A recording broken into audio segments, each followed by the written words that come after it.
अस्सलाम वालेकुम एवरीवन। तो कैसे हैं आप सभी लोग। मेरा नाम है सुभान और आप देख रहे हैं सो मच टेक बाय सुभान यूट्यूब चैनल। तो गाइस आज की इस वीडियो के अंदर मैं बात करने लगा हूं क्वांटम कंप्यूटर्स क्या होते हैं, किस तरह वर्क करते हैं, इनके अंदर प्रोसेसिंग किस तरह होती है, डाटा किस तरह प्रोसेस होता है और क्वांटम कंप्यूटर्स के रिलेटेड जो भी आपके क्वेश्चंस हैं इंशाल्लाह आज की इस वीडियो के अंदर आपको उसके आंसर्स मिल जाएंगे। तो let's jump into the video.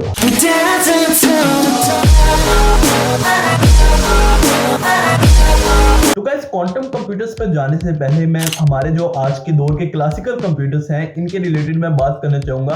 अब देखिए क्लासिकल कंप्यूटर्स जो होते हैं उनमें डाटा बाइनरी फॉर्म में डाटा प्रोसेस होता है। आपके जो सीपीयू होता है उस पे मॉड्यूल्स लगे होते हैं छोटे छोटे, वहां से जो होते हैं 0 और 1 की फॉर्म में जो इनपुट्स होती हैं वो निकलती हैं।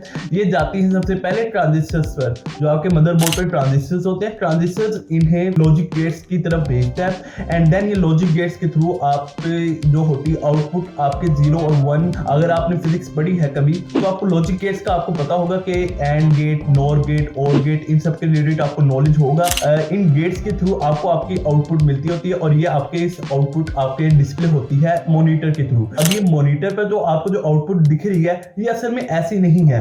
ये इंटरनली अगर हम देखें तो ये 0 और 1 की फॉर्म में, बाइनरी फॉर्म में हमें ये आउटपुट देखने को मिलती है एंड देन इस मॉनिटर आपको इस तरह डिस्प्ले कर रहा है कि आपको पता ही नहीं लग रहा। अब इनका ये है 0 को आप ऑफ स्टेट समझ लें और 1 को आप ऑन स्टेट समझ लें। अब इनका कंसेप्ट इस तरह समझे कि अगर आउटपुट जो 0 है तो तब इलेक्ट्रिकल सिग्नल जो होगा आपके मदरबोर्ड के थ्रू पास आउट नहीं होगा।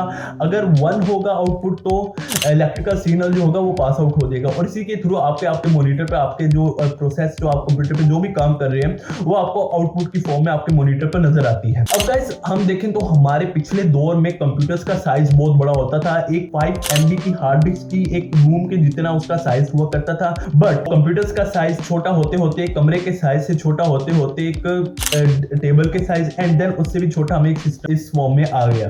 अब गाइस हुआ ये कि ट्रांजिस्टर्स जो लगे होते हैं ना आपके मदरबोर्ड पे, छोटे छोटे ट्रांजिस्टर्स लगे होते हैं, इनका ये पहले काफी बड़े बड़े होते थे। तो जो इलेक्ट्रॉन्स जो होते थे ना, जो इलेक्ट्रिकल सिग्नल या इलेक्ट्रॉन्स आप लोग कह लें उन्हें, जो जब पास आउट होते थे तो काफी टाइम लेते थे एक ट्रांजिस्टर से दूसरी ट्रांजिस्टर तक जाने के लिए। अब जैसे जैसे इसका साइज छोटा होता गया ट्रांजिस्टर्स का, अब जो इलेक्ट्रॉन्स जो होते हैं वो फौरन बिल्कुल फास्ट मूव आउट कर जाते हैं एंड जिसकी वजह से कंप्यूटर की प्रॉब्लम सॉल्व करने की स्पीड भी बढ़ गई। बट अब हम एक ऐसी लिमिट तक पहुंच चुके हैं कि इस ट्रांजिस्टर का साइज इससे छोटा नहीं हो सकता। अगर हम ट्रांजिस्टर का साइज इससे छोटा कर दे तो जो इलेक्ट्रॉन जो होगा वो साइड से पास आउट कर जाएगा ट्रांजिस्टर के, जबकि वो ट्रांजिस्टर के थ्रू पास आउट नहीं करके जाएगा। वो ट्रांजिस्टर के थ्रू पास आउट नहीं करके जाएगा और वो ट्रांजिस्टर के साइड से होके चला जाएगा। तो उस प्रॉब्लम को सॉल्व करने के लिए हम अब आगे हैं क्वांटम लेवल पे, क्वांटम कंप्यूटर्स पर आ चुके हैं। अब क्वांटम कंप्यूटर्स की वर्किंग समझने के लिए सबसे पहले हमें क्वांटम फिजिक्स के कुछ प्रिंसिपल्स को समझना होगा। क्वांटम फिजिक्स एक फिजिक्स की ऐसी ब्रांच में आप एटॉमिक लेवल पे पार्टिकल्स जो होते हैं वो एटम से भी छोटे छोटे पार्टिकल्स, मतलब एक किन पार्टिकल्स से मिलकर एटम बना है उसके रिलेटेड आप स्टडी करते हैं। क्वार्क्स, स्ट्रिंग्स वगैरह, स्ट्रिंग थ्योरी जो होती है वो अब क्वांटम लेवल पे अब हम आ चुके हैं। गाइस अब क्वांटम फिजिक्स में एक प्रिंसिपल होता है सुपरपोजिशन का। तो गाइस सुपरपोजिशन ये होती है कि अगर एक एटम है आइदर वो ऊपर को मूव कर रहा है या नीचे को मूव कर रहा है। अगर वो ऊपर को मूव कर रहा है तो उसकी वैल्यू 1 होगी, अगर वो नीचे को मूव कर रहा है तो उसकी वैल्यू 0 होगी। लेकिन सुपरपोजिशन ये कहती है कि एटम एट अ टाइम ऊपर नीचे दोनों मूव कर रहा है तो उसकी वैल्यू 0 1 या 1 0 भी हो सकती है। अब यही कंसेप्ट क्वांटम कंप्यूटर्स में आता है। अब क्वांटम कंप्यूटर्स में जो होती है सारी प्रोसेसिंग वो क्यूबिट्स में होती है, जबकि क्लासिकल जो हमारे कंप्यूटर्स हैं उनके अंदर प्रोसेसिंग जो भी होती है वो सारी बिट्स की फॉर्म में होती है। 0 और 1 बाइनरी डिजिट्स की फॉर्म में सारी प्रोसेसिंग इंटरनली हो रही होती है, जबकि क्वांटम कंप्यूटर्स में ये सारी प्रोसेसिंग जो होगी वो क्यूबिट्स की फॉर्म में होगी। अब क्यूबिट्स का ये होती है कि 0 1 और एक और हमारे पास एक और स्टेट हमें देती है, जबकि क्लासिकल कंप्यूटर्स में 2 स्टेट्स होती थी, यहाँ पे हमें 4 स्टेट्स देखने को मिलती हैं, 0 1 1 0 और 0 1। गाइस ये 4 स्टेट से मुराद मतलब कि एक जो अगर हम एटॉमिक लेवल पे बात करें तो एक एटम ऊपर नीचे, नीचे ऊपर या नीचे, मतलब 4 स्टेट्स के अंदर होता है। तो जिसकी वजह से हम क्यूबिट्स को 4 स्टेट्स या 4 आउटपुट हम कह सकते हैं, जिसकी वजह से आपके जो क्वांटम कंप्यूटर्स होते हैं वो काफी स्पीडली आपके क्लासिकल कंप्यूटर से काफी फास्ट वर्क कर सकते हैं। तो क्वांटम कंप्यूटर्स जो हैं वो काफी बड़ी बड़ी प्रॉब्लम्स को विद इन सेकंड्स, मतलब विद इन जो आपका जो क्लासिकल कंप्यूटर है जो हम आज के दौर में यूज कर रहे हैं उससे कई गुना फास्ट प्रोसेसिंग कर सकता है। तो गाइस अब ये कंप्यूटर्स बनाने की जरूरत क्यों पेश आई और इसकी लिमिटेशंस क्या है और ये कब तक नॉर्मल हो जाएंगे, मार्केट में आ जाएंगे। कंप्यूटर्स बनाने की जरूरत उस वक्त पेश आई जब हमें सुपर कंप्यूटर्स का साइज इतना बड़ा हो चुका है कि दो कमरे उसको चाहिए होते हैं एक सुपर कंप्यूटर को रखने के लिए। तो गाइस ड्यू टू स्पेस और इसकी पावर इतनी नहीं है जितनी क्वांटम कंप्यूटर की पावर है, जिस हिसाब से क्वांटम कंप्यूटर प्रॉब्लम्स को सॉल्व कर सकता है उस हिसाब से सुपर कंप्यूटर कभी भी नहीं कर सकता। तो दैट्स व्हाई साइंटिस्ट ने डिसाइड किया कि हम इस क्वांटम कंप्यूटर्स को बनाएंगे। तो क्वांटम कंप्यूटर्स का प्रोजेक्ट जो है उसको बनाने के लिए, क्वांटम कंप्यूटर्स को बनाने के लिए कुछ लिमिटेशंस भी हैं। क्वांटम कंप्यूटर्स को बनाने के लिए गूगल, इंटेल, IBM वगैरह जैसी कंपनीज जो है, माइक्रोसॉफ्ट, ये वर्क कर रही है क्वांटम कंप्यूटर्स के ऊपर और ये कब तक मार्केट में आएंगे कोई आइडिया नहीं।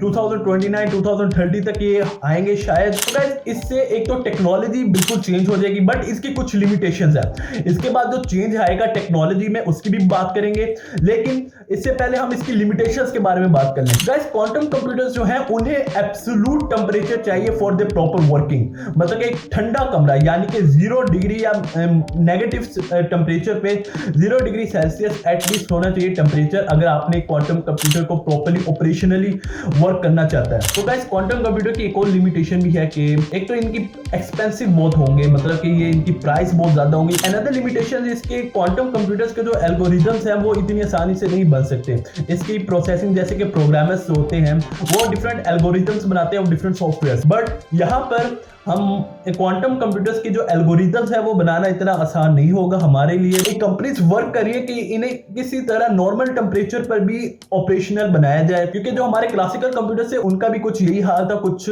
सदियों पहले उनका भी यही हाल था। बट जिस तरह टेक्नोलॉजी मॉडर्न होती गई तो हमें एक मोबाइल जो है उसमें इतनी ताकत है कि वो एक मतलब कि अपोलो जो मिशन था नासा का, जिसमें नील आर्मस्ट्रॉन्ग जो मून पे गए थे, उस मिशन को करने के लिए जो कंप्यूटर यूज हुआ था वो आज के साइंटिफिक कैलकुलेटर उससे ज्यादा ताकतवर है उस कंप्यूटर से। तो आप सोच सकते हैं कि कितना टेक्नोलॉजी में चेंज आ चुका है। ऐसे टाइम टू टाइम ये क्वांटम कंप्यूटर्स का भी हम कोई ना कोई सोल्यूशन निकाल लेंगे, क्योंकि आज से सदियों पहले किसी ने नहीं सोचा था कंप्यूटर्स भी होंगे और आर्टिफिशियल इंटेलिजेंस होगी। अनदर थिंग इज दैट कि इसकी जो एप्लीकेशन होगी इससे इसका क्या फायदा होगा। इससे आप एक तो मैथमेटिकल जो प्रॉब्लम्स होगी ना बड़े लेवल की, वो आप विद इन नैनो सेकंड्स आप प्रॉब्लम्स को सॉल्व कर सकेंगे, बड़ी बड़ी मैथमेटिकल प्रॉब्लम्स को। And another thing is that कि इससे आपकी आर्टिफिशियल इंटेलिजेंस को बहुत अरूज मिलेगा। आपके आर्टिफिशियल इंटेलिजेंस इस लेवल के टास्क परफॉर्म कर सकेगी जो आपने आज से पहले कभी सोचे नहीं होंगे। तो आई होप सो मैंने आपके जो माइंड में क्वांटम कंप्यूटर्स के रिलेटेड जो भी क्वेश्चंस होंगे उन सब का आंसर मैंने दे दिया होगा। अगर कोई बात रह गई हो तो I am sorry for that, और मुझे कमेंट में बताइएगा कि मैंने क्या गलती की और कोई बात गलत तो नहीं बताई। एंड मिलते हैं आपसे नेक्स्ट वीडियो में। अल्लाह हाफिज।